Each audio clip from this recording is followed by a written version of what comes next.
Welcome back everyone, it's Charlie. This is going to be my video all about the new version of Thor's hammer during Thor 4 Love and Thunder. We finally have some new scenes that actually explain how the new hammer exists within the movie, because I know there's a big question about where the alternate versions of the hammer are going to come from. If you're brand new to my channel, be sure to subscribe to get all the videos. I'll be doing Marvel movie videos all year for all the new movies that are coming up in Marvel Phase 4 and all the Marvel Phase 4 Disney Plus series episodes. And speaking of Thor-related stuff, the next big Marvel Disney Plus series is Loki. We're going to get episodes of that in a couple weeks. But currently, Thor Love and Thunder is still filming, so you've all probably seen the videos and the pictures from the set in your feeds. Even director Taika Waititi has been posting pictures from behind the scenes on the set. This is him letting his kids just check everything out. I will explain what they're actually filming in these scenes that he was posting later in the video, because they aren't directly related to the new version of Thor's hammer, the new version of Mjolnir that they have in the movie. Technically, it's actually the new old hammer, because Jane Foster Thor, female Thor, whatever you want to call her during the film, will wield a version of the hammer. So when they announced it at Comic-Con and Taika handed her the prop replica of Mjolnir and said that they were doing a story based on the mighty Thor from the comics and Gorr the God Butcher storylines, everyone was just wondering how they would explain the other hammer, because the last we saw, Hela smashed Mjolnir during Thor Ragnarok, and the second version of Mjolnir that Thor wielded during Avengers Endgame, he actually stole that from the events of Thor the Dark World. It was a great scene, it was a funny moment, but after the battle was over, Captain America took that hammer back to Asgard during the events of Dark World when he took all the Infinity Stones back. So after Avengers Endgame, they don't have that second hammer anymore. I get so many questions about that when I talk about Thor Love and Thunder and the alternate version of the hammer. Like, don't they have a second hammer already? Didn't Thor have one? No, they took that one back. I guarantee you people are still going to be confused about that when the movie picks up. I think people just forgot about this Captain America scene with him taking the hammer back, because by this point in the film, even when they're rewatching it, they kind of checked out because you're still kind of thinking about Iron Man dying and all the other stuff that was going on, because there was so much stuff going on in that film. I've already done videos for the other first looks that we got at Thor, the Guardians of the Galaxy during the movie, and the new version of that fake play that they're doing with Matt Damon's character, the fake version of Loki, Luke Hemsworth, Chris Hemsworth's real-life brother playing the fake version of Thor, Sam Neill came back as Odin, and now they have Melissa McCarthy playing fake Hela, and they're parodying the events of Thor Ragnarok with her breaking the hammer. And of all the moments in the film, there's an important reason why they're parodying this particular scene that relates to the new version of Mjolnir that Jane Foster wields during the movie. I'll explain in a second, but I'll post links to those other videos for the other footage down in the description below. Recently though, there were other scenes they were filming near this area of New Asgard where this big stage is outside that explain where that new version of Thor's hammer comes from and clarifies how it's going to work during the movie. Because in the Mighty Thor comic book that they're partly using as inspiration for the story of the film, the whole reason why Jane Foster became Thor in the first place is because Thor Odin's son, this version of Thor, became unworthy and couldn't lift the hammer anymore. And the whole idea was there must be a Thor to protect Asgard. But after Avengers Endgame and at the beginning of Thor Love and Thunder, so it seems, main Thor is still worthy, so we can tell. He still has Stormbreaker, which is supposed to be even more powerful than Mjolnir. So they have to have some other way of explaining how Jane Foster gets that hammer. And it turns out the way that they went with seems like a big callback to the first Thor movie in the classic Thor comics. So if you look at this scene that they're filming here, you can see that the Asgardians have built out the rest of New Asgard with structures all over the place since the events of Endgame, just to make it look more like classic Asgard, instead of just a small fishing village on the bay here. It's been a little over 2 years when the movie picks up, I believe. Thor Love and Thunder takes place after the events of Spider-Man No Way Home, after the events of Doctor Strange 2, Multiverse of Madness. For the most part, with a few exceptions, the Marvel movies tend to move in a linear fashion in the timeline. But notice you can see here that they've also taken the time to turn this spot where Odin died on the cliffside here during Ragnarok into a special shrine, and right behind it, they've also erected a special monument for the broken pieces of Mjolnir. There's this little special pedestal here that holds the broken pieces, and it was built on the spot where Hela crushed the hammer. If you're a big Lord of the Rings fan, it's a little like the shrine that Elrond and the elves of Rivendell erected to the broken pieces of Aragorn's sword, Anduril, the Sword of the King. Side note too, if you are a Lord of the Rings fan, there's a massive Lord of the Rings TV show that Amazon is in the middle of filming right now. They spent $500 million on their season 1. I will be doing episode videos for that when it releases next year. Completely separate from Thor though, not related to Marvel stuff.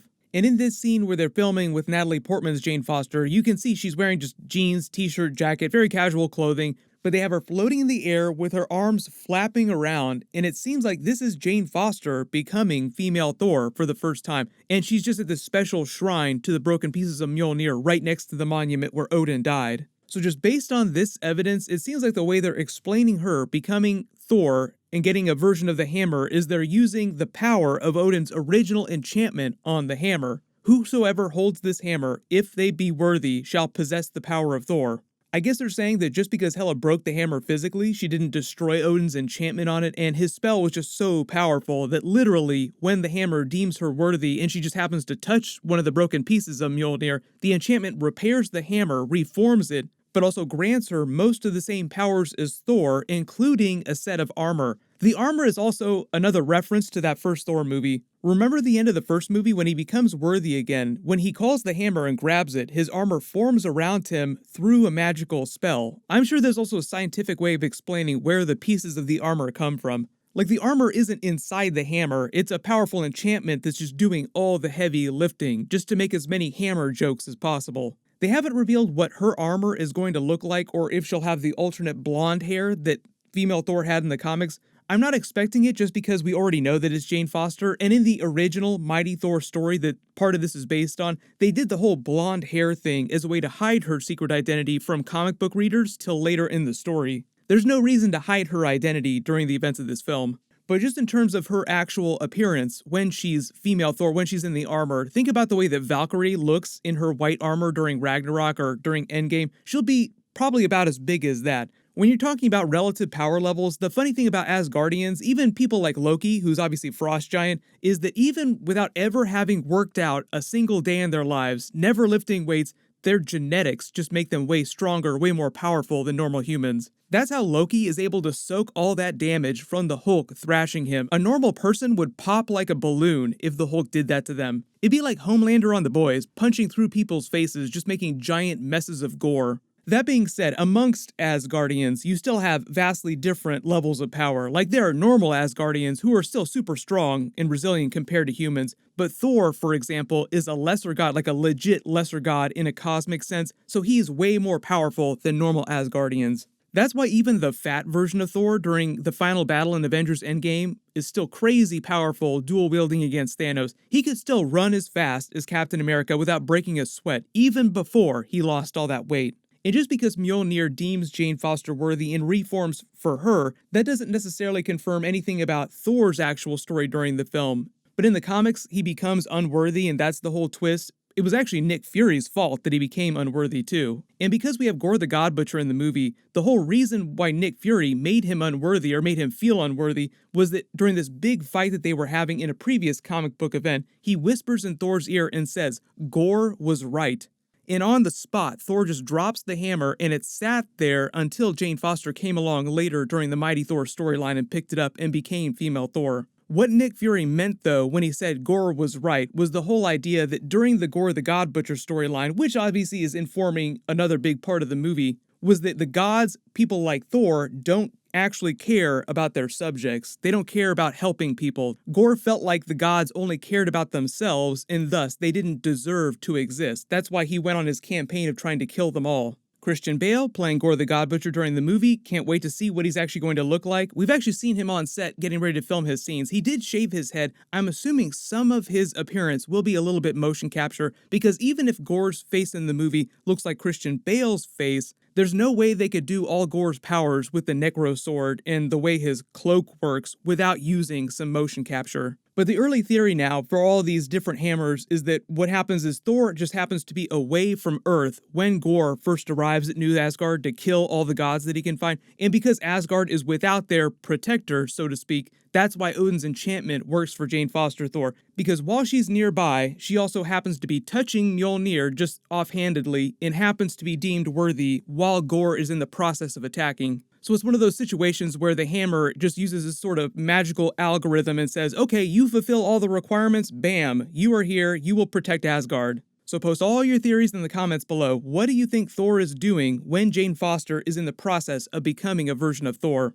And remember, a while ago, Chris Hemsworth did confirm that he was going to continue being Thor in the MCU after the events of Thor Love and Thunder, so it sounds like they're not going to kill him off or retire him or anything. But really what I'm hoping for, I really just want to see Thor get some scenes with a version of Silver Surfer and Galactus when they introduce new versions of those characters in the MCU. Maybe if we're lucky, we'll get some teasers or Easter eggs for them during Marvel's first new Fantastic Four movie.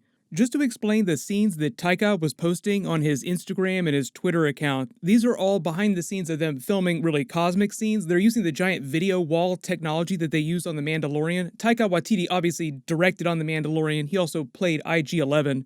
But as you can see, it looks kind of like they're standing on a moon, this rock face here, that's directly exposed to the stars. So they're using it for very cosmic scenes that's hard to do practically.